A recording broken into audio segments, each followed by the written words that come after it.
Astaghfirullah. Bismillahirrahmanirrahim. Assalamualaikum warahmatullahi wabarakatuh. Alhamdulillah wassalatu wassalamu ala rasulillah wa ala alihi wa sahbihi wa mawalah wa la hawla wa la quwata illa billahi wa ba'du. Alhamdulillah, di malam hari ini kembali kita seduduk untuk bertalabul ilmi di Masjid Nidaul Ilmi, dan pembahasan di malam hari ini kita akan membahas Atayur Rahman fi Syahril Ghufran, pemberian-pemberian Allah Subhanahu wa ta'ala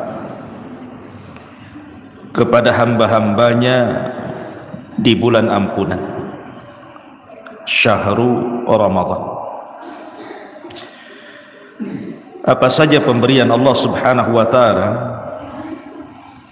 yang Allah anugerahkan kepada hamba-hambanya di bulan Ramadan ini. Ma'asyiral muslimin yang dimuliakan Allah Azza wa Jalla, tidak memperpanjang mukaddimah, langsung saja yang pertama, yassarallahu li ibadihi fi'lat ta'at.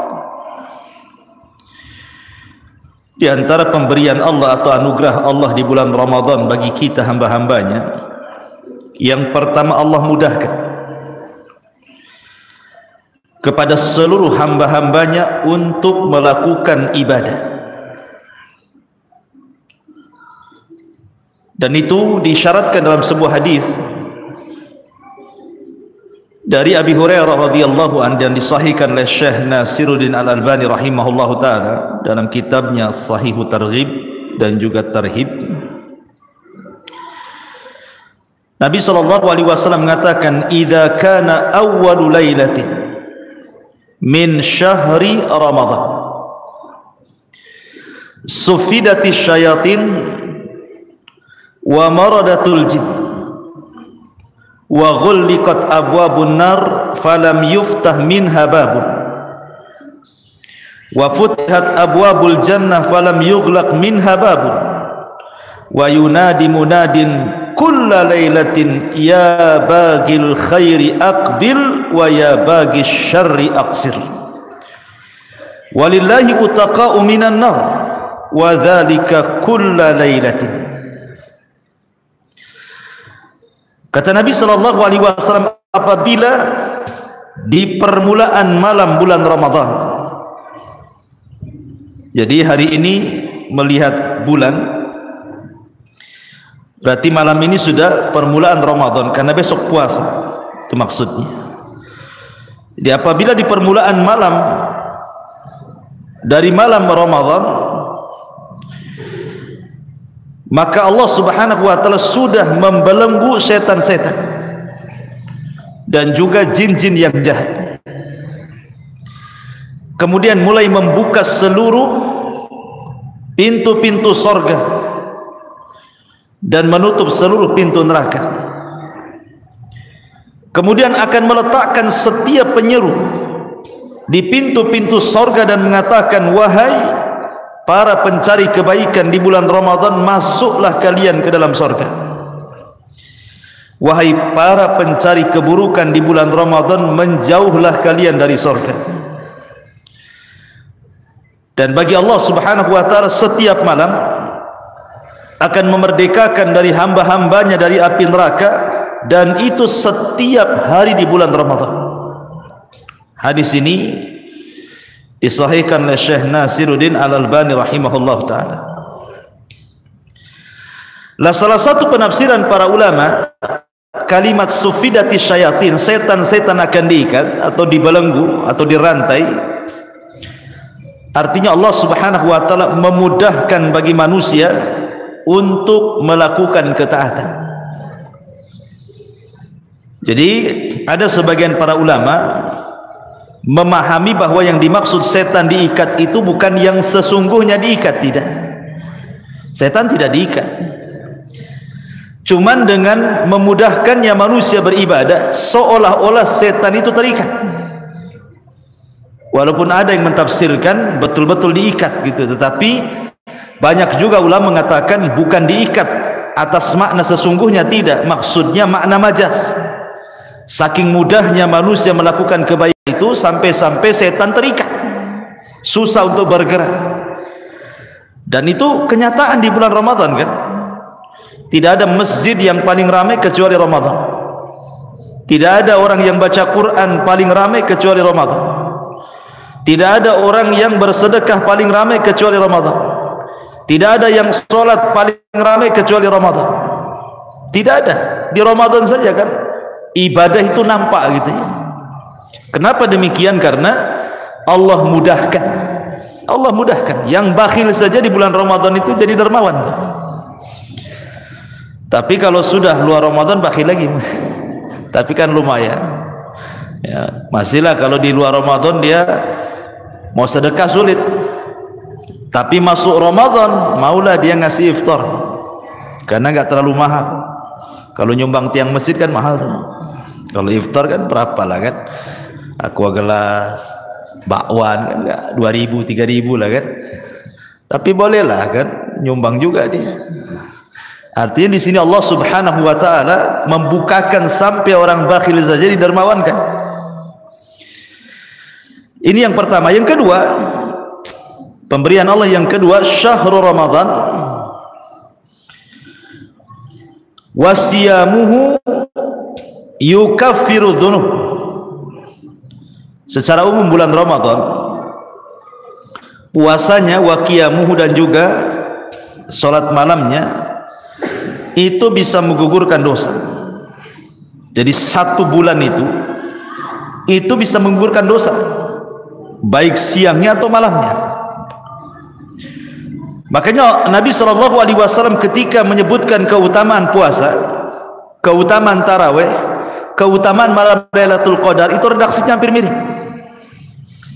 Kata Nabi SAW, man shoma Ramadhana, wa fi riwayatin man qama Ramadhanan, wa fi riwayatin man qama Lailatul Qadrin imanan wa ihtisaban ghufira lahu ma taqaddama min dhanbi. Barang siapa yang berpuasa, dalam riwayat barang siapa yang sholat tarawih, dalam riwayat barang siapa yang melakukan atau menghidupkan malam Lailatul Qadar, penuh iman dan mengharap pahala Allah, Allah ampuni dosa-dosanya. Lihat bagaimana Nabi SAW menjadikan siang Ramadan menjadikan siang ampunan dengan puasa, dan menjadikan malam menjadi malam ampunan dengan tarawih. Karena barang siapa yang berpuasa, Allah ampuni dosanya. Siapa yang sholat tarawih, Allah ampuni dosanya. Artinya siangnya menjadi siang ampunan dengan puasa, malamnya menjadi malam ampunan dengan qiyamul lail. Berarti 1 kali 24 jam Ramadan itu syahrul maghfir, bulan di mana kita mudah mendapatkan ampunan. Kenapa? Karena Ramadan itu mentarbiah kita jadi malaikat. Ramadan itu mentarbiah kita jadi malaikat. Malaikat itu tidak makan, tidak minum, dan mereka tidak punya syahwat. Dan orang yang berpuasa itu mereka dilarang minum, dilarang makan, dilarang mengumbar syahwat. Dan malaikat itu ahli ibadah. Sampai ada malaikat itu sejak diciptakan ruku sampai kiamat, sujud sampai kiamat, berdiri sampai kiamat, memuja dan memuji Allah Subhanahu wa taala. Maka di bulan Ramadan malamnya kita disuruh untuk beribadah kepada Allah, menghabiskan malam-malam dengan qiyamul lail dan juga dengan tadarus Al-Quran. Ya, kita dibentuk jadi malaikat di bulan Ramadan itu. Malamnya kita habiskan untuk ibadah, siangnya sifat malaikat ada pada kita, tidak makan, tidak minum, dan berusaha menjauhi syahwat. Makanya wajar kalau Ramadan itu adalah yukaffiru adz-dzunub, bisa menghapuskan dosa-dosa. Kemudian yang ketiga, tahsilu at-taqwa. Di antara ataya pemberian Allah di bulan Ramadan adalah mudahnya seorang hamba mendapatkan predikat takwa. Dalam surah Al-Baqarah 183, ayat yang masyhur, kalau datang Ramadan terulang-ulang ayat ini. Allah mengatakan, ya ayyuhalladzina amanu kutiba alaikumus siyam kama kutiba alal ladzina min qablikum la'allakum tattaqun. Wahai orang-orang yang beriman, lihat, panggilan Allah sangat lembut. Panggilan Allah dalam Quran itu kan macam-macam.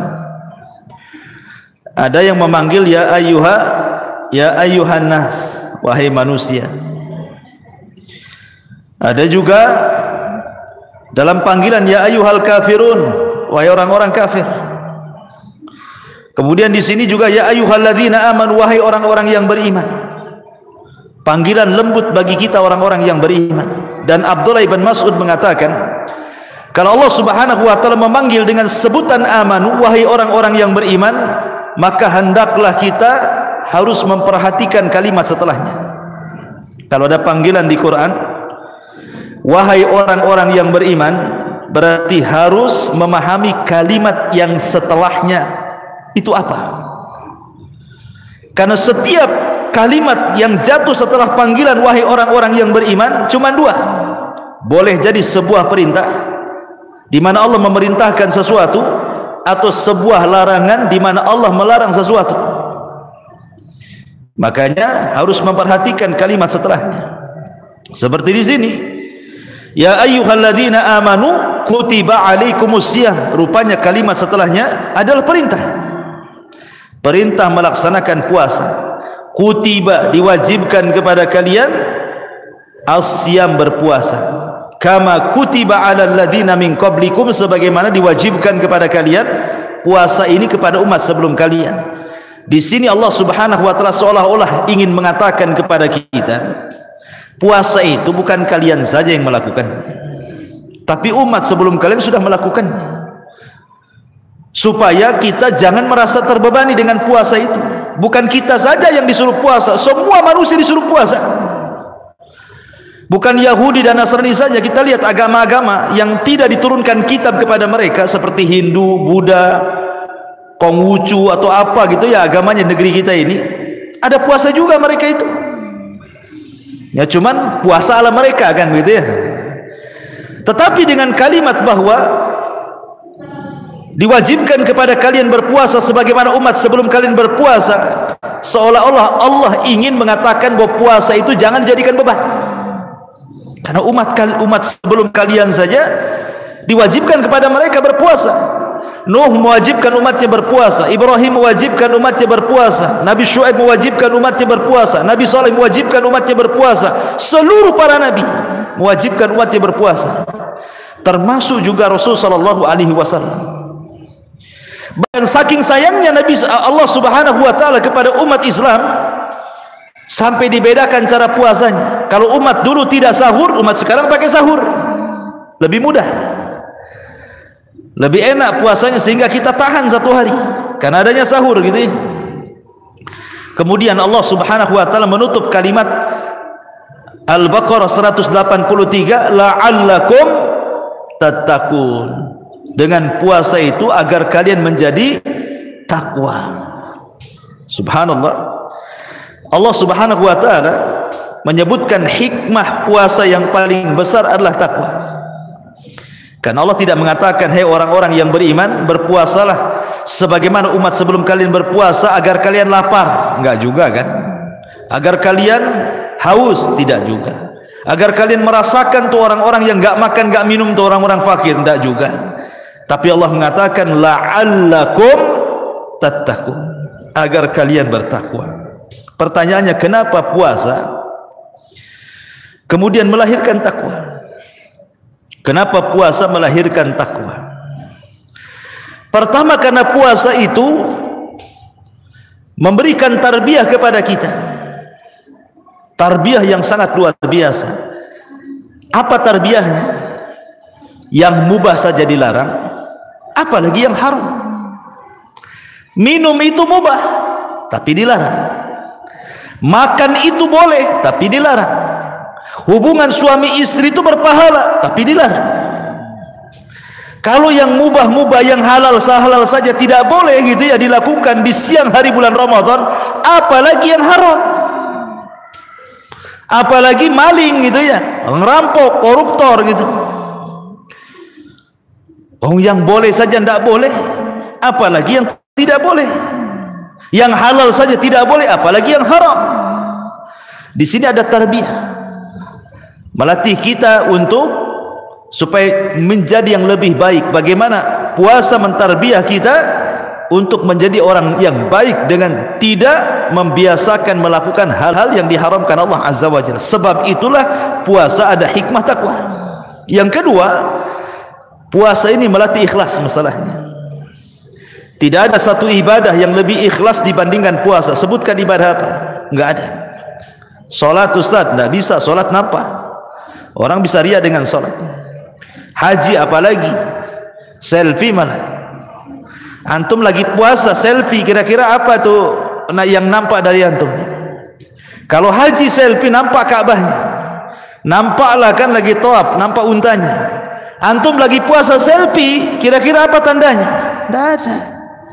Puasa itu tidak ada tandanya. Tandanya cuma satu, kalau ngomong saya lagi puasa, itu baru. Itu pun bisa iya bisa tidak.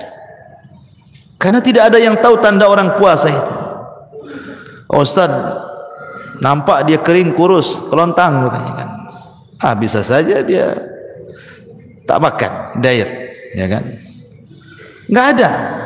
Oh, pucat Ustaz tuh, lagi puasa orang itu pucat, nampak kali pucatnya itu. Dia sakit itu. Bawa ke dokter.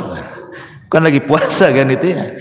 Jadi tidak bisalah. Dari sini menunjukkan bahwa puasa itu melatih kita ikhlas. Lebih daripada ikhlas, muraqabah. Muraqabah itu merasa diawasi Allah. Orang kalau puasa nyelam di kolam, walaupun ada kesempatan 1 jam dia minum, gak akan minum. Yang nyelam di kolam lagi Ramadan tuh gak akan minum dia. Berwudu sendirian, gak ada orang nih ya, berwudu sendiri. Kalau dia lagi puasa gak akan dia telentuk kumur-kumur tuh. Dia tahu dia sedang puasa. Sendirian di rumah tuh, istri tak ada, anak tak ada, kulkas pula banyak makanan, nggak akan dekat-dekat kulkas. Kenapa? Karena ada yang mengawasi dia. Jadi ditarbiyah untuk jadi muraqabah tuh puasa itu.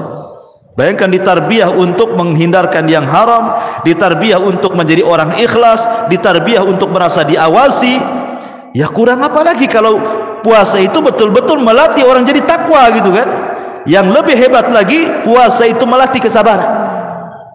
Dan 3 kesabaran ada pada puasa. Dan puncak kesabaran itu adalah sabar ketika melaksanakan ketaatan. Sabar ketika melaksanakan ketaatan, sabar ketika menjauhi kemaksiatan, dan sabar kepada qada dan qadar. Dan di antara tingkatan sabar itu yang paling tinggi sabar di dalam melaksanakan ketaatan. Karena ketika dia sabar melaksanakan ketaatan, menunjukkan taatnya itu karena Allah. Tapi sabar menjauhi maksiat belum tentu karena Allah. Orang yang meninggalkan maksiat itu belum tentu karena Allah. Bisa saja umpamanya karena takut ketahuan. Makanya dia sudah punya istri, mau berzina. Ya, kenapa kamu tidak cari perempuan lain? Takut istri saya. Nah, bukan takut Allah. Nanti kalau ketahuan gimana nih? Kan itu. Jadi kalau dia meninggalkan maksiat belum tentu dia karena Allah. Bisa saja karena yang lain. Kenapa engkau nggak mabok? Tak ada duit. Bisa saja bukan karena meninggalkan lillah kan, karena nggak ada duit ya. Kenapa kamu nggak jauh, malas? Jadi, tapi kalau melaksanakan ketaatan, tidak mungkin orang sabar ketika melaksanakan ketaatan kecuali karena Allah. Tapi orang meninggalkan maksiat belum tentu karena Allah. Bisa karena Allah, bisa karena selain Allah. Makanya tingkatan sabar yang paling tinggi itu adalah sabar ketika melaksanakan ketaatan. Baru tingkatan yang kedua sabar ketika menjauhi kemaksiatan. Baru tingkatan yang terakhir sabar kepada qada dan qadar Allah Subhanahu wa taala. Lah, tiga-tiganya ada di puasa. 3 kesabaran ada di puasa. Karena orang kalau tidak sabar ketika melaksanakan ketaatan dalam puasa, sudah batal dia. Artinya dia harus sabar kan, menahan lapar, menahan dahaga, menahan syahwat mulai dari terbit fajar sampai terbenam matahari. Sabar dia supaya tidak batal puasanya. Kemudian sabar untuk tidak maksiat, karena puasa itu junnah, benteng antara kita dengan neraka. Jangan sampai mata kita ini memandang yang haram, telinga kita mendengar yang haram, kaki kita dilangkahkan ke yang haram. Takut kalau seandainya puasanya persis seperti sabda Rasul, berapa banyak orang yang berpuasa tidak dapat pahala kecuali menahan lapar dan dahaga saja. Takut dia. Makanya orang puasa di rumah saja lah kan itu, ngadem saja di rumah, ngapain jalan ke sana kemari. Kemudian yang namanya lapar, haus itu bagian daripada takdir.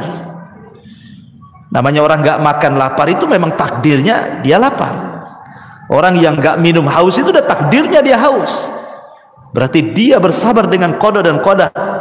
Rasa lapar, rasa haus dan menahan syahwat itu. Berarti dia sabar ketika menghadapi qada dan qadar Allah Subhanahu wa taala. Makanya wajar kalau puasa itu menjadikan orang takwa. Kemudian yang keempat, anna siyam yaghfirullahu bihi ma taqaddama min dhanbi. Puasa ini menghapuskan dosa apa yang sudah berlalu dari dosa-dosanya. Sebagaimana Rasul mengatakan, man shama Ramadan imanan wa ihtisaban ghufira lahu ma taqaddama min dhanbi. Barang siapa yang berpuasa Ramadan penuh iman dan mengharap pahala, dihapus dosa-dosanya apa yang sudah berlalu dari 1 tahun ke belakang itu, ya. Karena dari Ramadan ke Ramadan tengah-tengahnya itu penghapus dosa tuh. 1 tahun itu. Sebagaimana sabda Nabi SAW, ar-Ramadhanu ila Ramadhan mukaffiratu bainahuma idza istunibatil kabair. Antara Ramadan ke Ramadan itu penghapus dosa kalau dia berusaha meninggalkan dosa besar. Kemudian yang nomor 5, di antara pemberian Allah Subhanahu wa taala adalah an-siyam yashfa' li sahibihi yaumal qiyamah. Bahwa puasa itu bisa menjadi syafaat bagi para pelakunya di hari kiamat. Maksudnya gimana? Sudah sering saya jelaskan contohnya. Apabila manusia dihadapkan nanti kelak pada hari kiamat dengan orang-orang yang pernah dizalimi di dunia, dan mereka dikumpulkan di sebuah arasat yang disebut dengan qantarah. Qantarah itu sudah lewat sirat titian tuh, artinya depannya sudah pintu-pintu sorga. Tetapi ada orang-orang itu yang tidak bisa melangkahkan kakinya ke pintu-pintu sorga, padahal depannya itu sudah pintu sorga tuh, tapi dia tidak bisa melangkahkan. Kenapa? Karena dihadang oleh orang-orang yang dizalimi ketika di dunia. Tunggu dulu, jangan main masuk sorga saja kamu.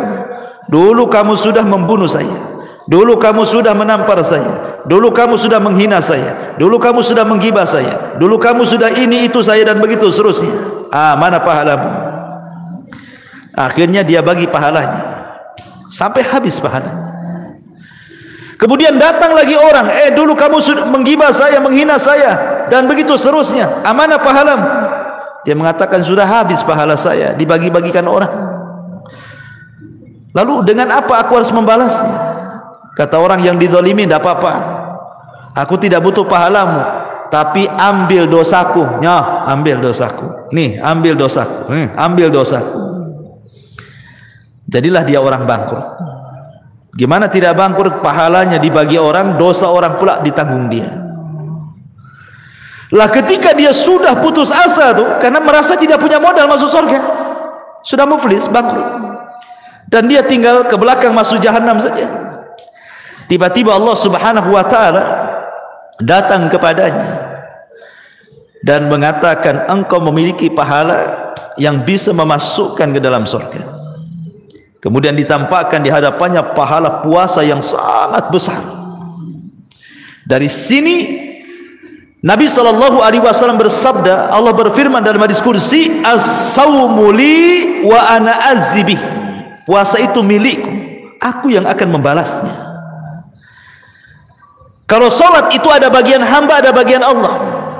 Sebagaimana hadis Rasul mengatakan bahwa Allah Subhanahu wa taala membagi solat itu 2 bagian. Satu bagian untuk Allah, satu bagian untuk hamba Allah. Apabila hambaku mengucapkan alhamdulillahirabbil alamin, maka Allah akan mengatakan dari langit, asna alayya abdi, hamidani abdi, hambaku sedang memujiku. Apabila hambaku mengucapkan ar-rahman ar-rahim, Allah mengatakan asna alayya abdi, hambaku sedang mengagungkan aku. Apabila hambaku mengucap maliki yaumiddin, maka Allah akan katakan majadani abdi, hambaku sedang membesar-besarkan aku. Berarti alhamdulillahirabbil alamin, ar-rahmanir rahim, maliki yaumiddin, ini untuk Allah. Tapi dari iyyaka na'budu wa iyyaka nasta'in, ihdinas siratal mustaqim, siratal ladzina an'amta 'alaihim ghairil maghdubi 'alaihim waladhdallin, ini untuk hamba Allah, untuk kita. Hadza ma baina wa bainallah wa li abdi ma sa'al, ini untuk hamba Allah, maksudnya untuk kita, dan semua yang diminta hambanya akan Allah subhanahu wa ta'ala berikan. Artinya solat itu ada dua bagian, satu untuk Allah, satu untuk hamba. Tapi puasa tidak, puasa semua untuk Allah, tidak untuk hambanya. Karena puasa itu untuk Allah semuanya, sehingga nominal pahalanya yang menentukan Allah. Berapa-berapanya kita tidak tahu. Cukup hadis Nabi SAW yang mengatakan, man shoma yauman fi sabilillah ba'adallahu anin nar, ba'adallahu wajhahu anin nari sab'ina kharifah. Barang siapa yang berpuasa satu hari saja di jalan Allah, maka wajahnya akan dijauhkan dari api neraka sejauh 70 perjalanan, 70 musim perjalanan, atau dalam riwayat 70 tahun perjalanan. Ini puasa biasa, Senin Kemis, Daud, Ayamul Bid. Satu hari berpuasa di jalan Allah, 70 tahun antum berjalan sampai mana? Disitulah wajah kita dijauhkan dari api neraka. Apalagi puasa Ramadan. Apalagi Allah mengatakan puasa kalian aku simpan. Makin tidak tahu lagi berapa besarnya. Makanya wajar pada hari ketika manusia sedang bankrupt, karena pahalanya diambil orang, dosa orang ditanggung dia sudah putus asa dan akan masuk jahanam. Tiba-tiba Allah hadir dan mengatakan, engkau selamat karena engkau mendapatkan pahala yang sangat besar. Dibentangkan di depan dia pahala puasa, dan Allah mengatakan as-saumu li wa ana ajzi bihi, puasa itu milikku dan aku yang akan membalasnya. Subhanallah, ya. Ini yang kelima. Yang keenam, anna qiyam Ramadan yaghfirullahu bihi ma taqaddama min al-atham. Termasuk juga salat tarawih sama dengan puasa bisa menghapuskan dosa-dosa. Artinya malamnya adalah malam ampunan dengan cara qiyamul lail, tarawih, ya. Kemudian yang nomor 7, di antara pemberian Allah di bulan Ramadan adalah al-umratu fi Ramadan ajruha ajru hajjatin tamah. Kalau anda umroh di bulan Ramadan, pahalanya sama dengan haji sempurna. Dari sini menunjukkan apa? Ramadan itu melipat gandakan pahala. Karena umroh di bulan Ramadan sama dengan haji secara sempurna. Bahkan dalam riwayat sama dengan haji bersama Nabi. Luar biasa, ya kan? Ada seorang perempuan dari kalangan Ansar, dia menangis gara-gara tidak ikut haji Nabi. Kemudian Rasul mengatakan, bukankah engkau pernah umrah bersamaku? Kata wanita itu, iya. Maka kata Nabi SAW, umrah di bulan Ramadan itu pahalanya sama dengan haji bersamaku, kata Nabi. Dan ini menunjukkan Ramadan melipat gandakan pahala. Dari umrah ke pahala haji, kan artinya dilipat gandakan, ya. Kemudian yang nomor 8, afdalus sadaqah fi thawab sadaqatu Ramadan. Termasuk sedekah yang paling afdal adalah sedekah yang diberikan di bulan Ramadan. Sedekah yang paling afdal itu sedekah yang diberikan di bulan Ramadan. Salah satunya adalah memberi makan orang yang berpuasa, memberi makan. Dan tidak ada kewajiban mengenyangkan orang yang berpuasa. Tidak ada kewajiban harus kenyang. Tetapi yang harus dilakukan, yang penting dibatalkan dengan makanan yang kita sodorkan atau minuman yang kita berikan. Itu saja cukup. Kalau dia mau makan atau minum dari makanan dan minuman yang kita sodorkan, cukup dia mencicipi, dengan itu dia batal. Maka Nabi SAW mengatakan, man fattara sa'iman kana lahu mithla ajrihi ghaira annahu la yanqusu min ajri as-sa'imi syai'un. Siapa yang bisa membatalkan orang yang berpuasa ketika dia selesai puasa, artinya ketika iftar, maka dia dapat pahala orang itu tanpa mengurangi pahala dia sedikit pun di sisi Allah Subhanahu wa taala. Makanya kalau bisa kita di bulan Ramadan ini memberi makan orang yang berpuasa, dan kalau bisa makanan itu menarik orang yang berpuasa sehingga yang pertama kali dimakanlah makanan kita. Gimana caranya? Ya, caranya yang spesial. Jangan yang biasa-biasa saja. Kalau aqua gelas biasa. Kalau bisa aqua gelasnya antum sihir menjadi warna merah, warna biru, warna pelangi, merah, biru, kuning, ya kan? Nah, terserahlah, entah itu dawet kan, entah itu apa namanya, apa tuh yang ekstra jus kasih susu tuh, mantap tuh. Ya, atau keratindeng itu apa ya, oplosan keratindeng sama panta sama apa gitu kan, mabok lah tuh orang tuh. Intinya bahwa jangan yang biasa-biasa, kalau bisa yang spesial. Walaupun buat bakwan itu yang spesial lah. Kalau di pasar itu kecil bakwannya, antum buat segede piring, wah pasti tuh orang mau tuh, mantap kali tuh bakwan pasti. Jadi besoknya cireng segede piring juga. Ini serba jumbo nih kalau orang ini ngasih nih kan. Pokoknya carilah antum buat orang itu penasaran dan mencicipi, kan nanti dia batal dah. Batalnya gara-gara apa? Makanan dan minuman kita. Sebelum yang lain udah makanan kita sudah diburu dulu tuh. Nah, itu caranya. Resep rahasianya supaya orang itu sudah ngelak sebelum dia minum, nengok minuman kita. Nah, itu pahalanya besar, dan ini adalah pahala yang luar biasa. Kalau antum bisa membatalkan dari orang yang berpuasa itu 10 orang saja, seolah-olah antum puasa 10 hari lah. Seorang seolah antum puasa 100 hari. Dan semakin banyak orang yang batal dengan makanan dan minuman kita, maka semakin banyak pahala yang kita miliki. Tapi pada waktu berbuka, jangan siang-siang antum kasih. Ya, karena di sini membatalkan maksudnya ketika sudah selesai berpuasa. Baik, ma'asyiral muslimin yang dimuliakan Allah Azza wa, termasuk juga ataya di bulan Ramadan, pemberian Allah Subhanahu wa taala di bulan Ramadan. Istijabatid doa. Mudah dikabulkan doa. Makanya sering saya katakan ikhwan, ayat kedekatan Allah dengan hambanya itu terletak di tengah-tengah ayat yang bicara tentang Ramadan. Wa idza sa'alaka ibadi anni fa inni qarib ujibu da'watad da'i da'an falyastajibu li wal yu'minu bil alam yarshudun. Ayat ini bicara tentang kedekatan Allah dengan kita. Apabila engkau ya Muhammad ditanya oleh manusia tentang diriku, katakan aku dekat, kata Allah. Aku yang mengabulkan setiap doa orang-orang yang berdoa kepadaku. Ayat ini di mana letaknya? Letaknya di tengah-tengah ayat setelah sebelumnya bicara Ramadan. Seolah-olah kedekatan Allah di bulan Ramadan jauh lebih dekat dibandingkan di luar Ramadan.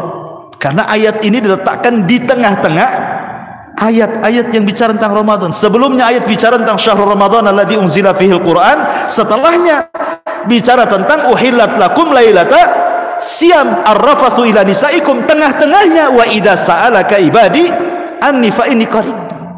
Jadi tengah-tengah dijepit di antara dua ayat tentang Ramadan. Seolah-olah Allah lebih dekat dengan hambanya dalam Ramadan. Maknanya apa?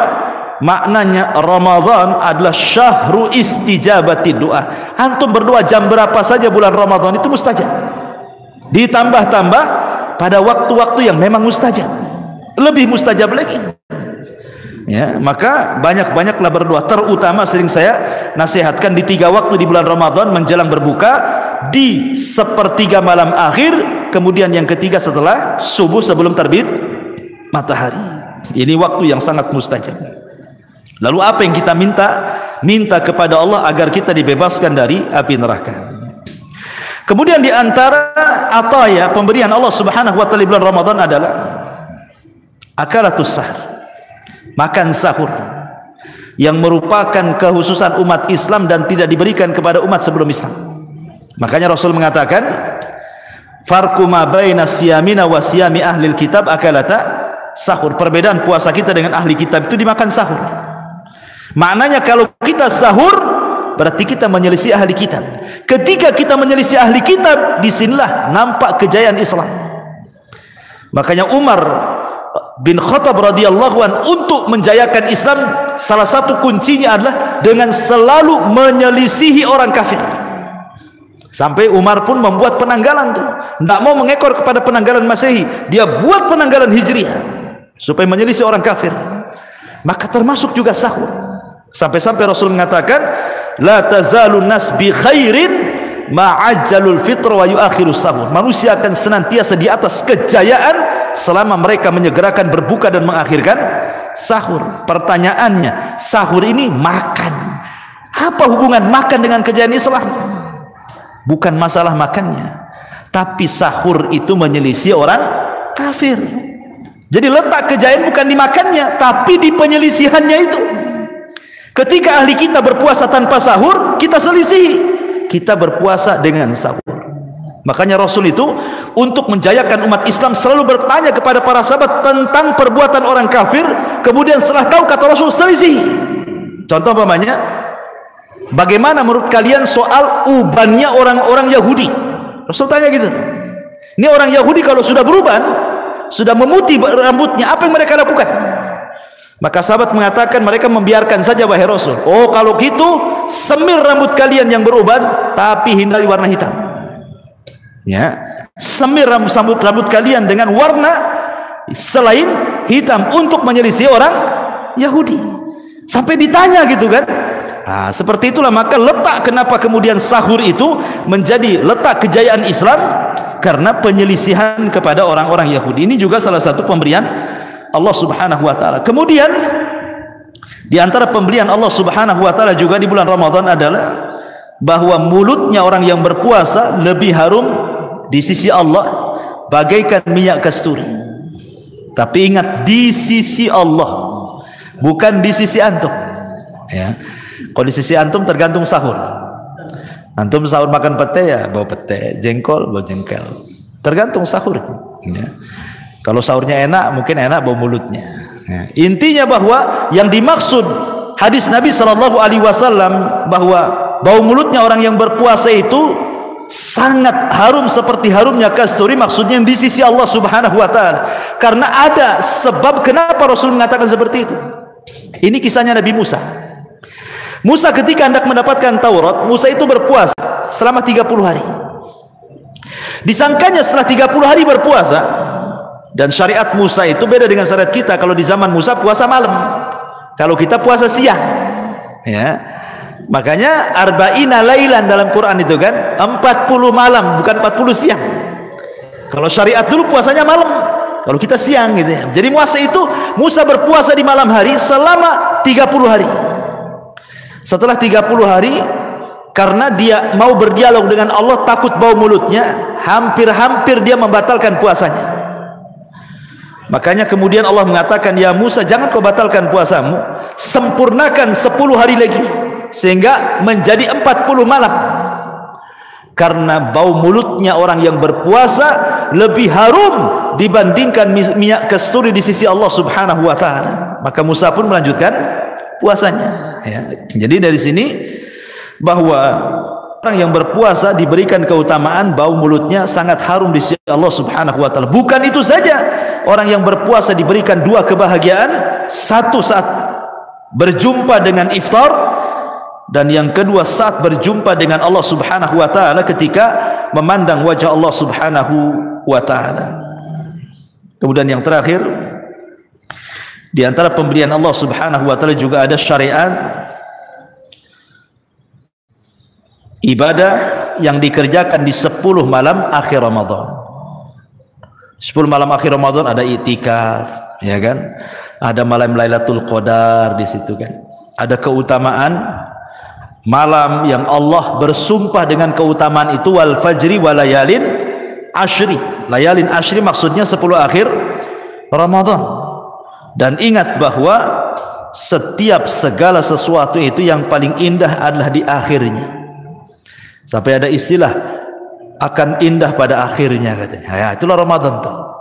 Ya, akan indah pada akhirnya, bukan pada waktunya, pada akhirnya. Akhir 10 akhir Ramadan. Indah tuh. Disitulah orang mencari pahala banyak-banyak. Karena di situ Al-Qur'an diturunkan. Di Lailatul Qadar itu Al-Quran diturunkan. Malaikat turun sebanyak-banyaknya sejumlah kerikil yang ada di permukaan bumi. Dan Allah Subhanahu wa ta'ala memberikan malam Lailatul Qadar yang lebih baik dibandingkan 1000 bulan.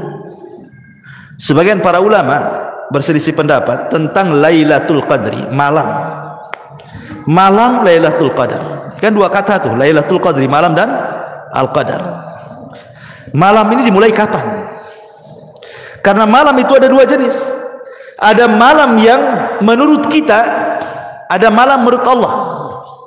Kalau malam menurut kita ya ma'ruf, ketika terbenam matahari masuk waktu maghrib, menurut kita itu malam. Tapi menurut Allah bukan. Malam menurut Allah itu dimulai di waktu asar. Berdasarkan sabda Nabi SAW, yata'aqabuna fikumul malaikah malaikatul laili wa malaikatul nahar.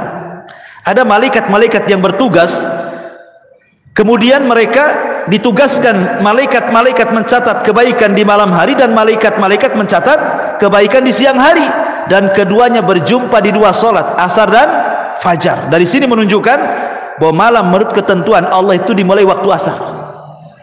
Kalau malam menurut ketentuan kita dimulai waktu maghrib. Pertanyaannya, Lailatul Qadar, malam Lailatul Qadar itu malam menurut kita dimulai maghrib ataukah malam menurut Allah dimulai asar? Sebagian para ulama merojehkan bahwa Lailatul Qadar itu dimulai waktu asar. Karena malam Lailatul Qadar itu milik Allah, bukan milik kita. Maka kalau di 10 akhir Ramadan nih, kalau sudah 10 akhir Ramadan mulai ba'da asar nih, itu sudah dimulai Lailatul Qadar. Coba bayangkan kalau setiap asar antum kasih iftar atau kasih sedekah 20.000 lah per hari. Makanya kalau antum punya uang 100.000 umpamanya, coba antum agendakan 100.000 itu pecah menjadi 10, berarti 10 ribuan. Setiap hari antum sedekah 10.000 setiap hari ya. Saya yakin dari 10 hari yang antum sedekah itu pasti bertepatan dengan Lailatul Qadar. Gak mungkin tidak, wajib bertepatan dengan Lailatul Qadar, ya kan? Kan kita tidak tahu Lailatul Qadar yang mana satu kan? Tapi kan kita sedekah semuanya tuh, mulai tanggal 20 Ramadan sampai selesai Ramadan, tiap hari antum sedekah 10. Saya yakin dari 10 itu pasti bertepatan dengan Lailatul Qadar. Maknanya kalau 10.000 itu bertepatan dengan Lailatul Qadar, seolah-olah antum bersedekah 10.000 setiap hari selama 84 tahun. Berapa miliar antum sedekah tuh? Itu kan sederhananya seperti itu. Atau babak sederhananya, setiap hari entah pada maghrib antum bacalah surah Qul Huwallah satu kali saja setiap hari. Qul Huwallahu ahad, Allahus samad, lam yalid walam yulad walam yakul lahu kufuwan. Besoknya gitu lagi, besoknya lagi. Saya yakin dalam 10 hari itu Qul Hu yang antum baca pasti bertepatan dengan Lailatul Qadar. Tidak mungkin tidak, karena semuanya antum baca masalah setiap hari kan.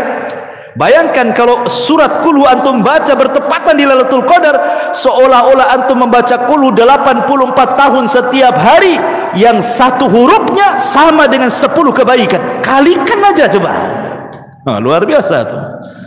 Nah, apalagi semua ibadah antum baca istighfar setiap hari minimal 3 kali lah kan. Oh, Nabi kan 100 kali, antum 3 kali aja lah. Astagfirullah, astagfirullah, astagfirullah. Besoknya gitu, astagfirullah, astagfirullah, astagfirullah. Pasti dari 3 istighfar yang antum baca itu setiap hari selama 10 hari, di 10 akhir Ramadan pasti ada yang bertepatan dengan Lailatul Qadar. Nah, mungkin tidak.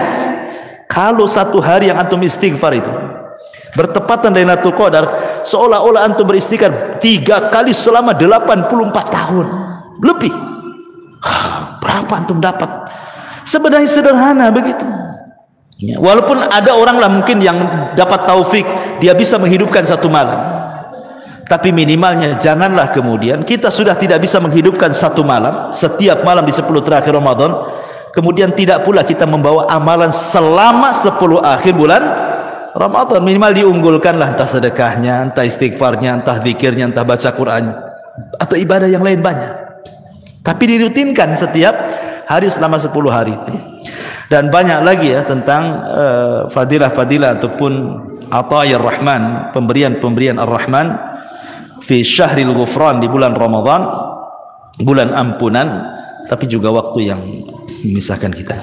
Baik, sampai di sini mudah-mudahan ada manfaatnya. Kita akhiri. Subhanakallahumma bihamdika asyhadu an la ilaha illa anta astaghfiruka wa atubu ilaik. Allahu ta'ala. Assalamualaikum warahmatullahi wabarakatuh.